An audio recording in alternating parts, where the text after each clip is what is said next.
Hello বন্ধুরা, রঞ্জিতার ঘরোয়া রান্নাঘর থেকে তোমাদের সবাইকে স্বাগত জানাই। আজকে একটা নতুন রেসিপি নিয়ে এলাম, ভোলা মাছ বা পোয়া মাছ। প্রথমে আমি মাছগুলো নুন হলুদ দিয়ে ভেজে নিচ্ছি। আমি যেভাবে ভোলা মাছ রান্না করি সেটাই তোমাদের সঙ্গে শেয়ার করছি।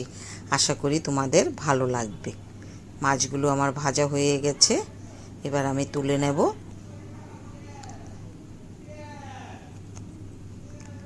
এই দেখো, যারা যারা রঞ্জিতার ঘরোয়া রান্নাঘর সাবস্ক্রাইব করোনি সাবস্ক্রাইব করে নেবে, তাহলে নতুন নতুন রেসিপিগুলো দেখতে পাবে। এবার মাছগুলো তুলে নিয়েছি, এবার কালো জিরে ফোড়ন দিয়ে দিলাম, দিয়ে পেঁয়াজ কুচি দিয়ে দিচ্ছি, দিয়ে পেঁয়াজটা আমি লাল করে ভেজে নেব। যে যেরকম রান্না করবে সে সেরকম সব মশলা দেবে।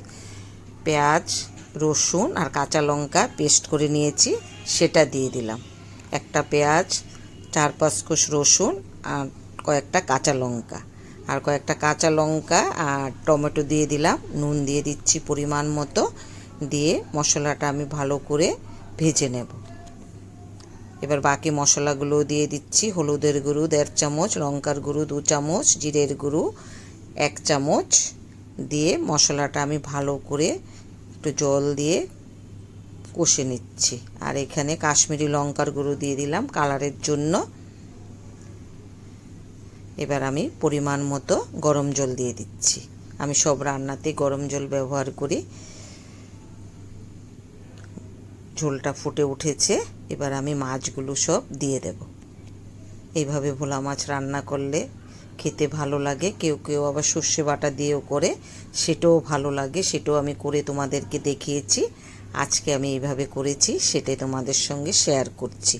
যদি রেসিপিটা ভালো লাগে কমেন্ট করে জানাবে।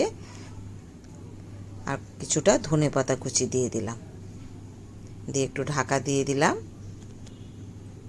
দেখো রান্নাটা সুন্দর হয়ে গেছে, এবার আমি তুলে নিলাম। আমার বাড়িতে মাছটা খুব খাওয়া হয়, প্রতিদিনই মাছ রান্না করি, সেটাই তোমাদের সঙ্গে শেয়ার করি। এগুলো আমার ঘরোয়া রান্না, রোজকার রান্নাগুলোই তোমাদের সঙ্গে শেয়ার করি। যদি ভালো লাগে একটুখানি লাইক শেয়ার করে দিও, আর কমেন্ট করে জানাবে রেসিপিগুলো তোমাদের কেমন লাগছে, তাহলে খুব খুশি হব। সবাই ভালো থেকো, সুস্থ থেকো।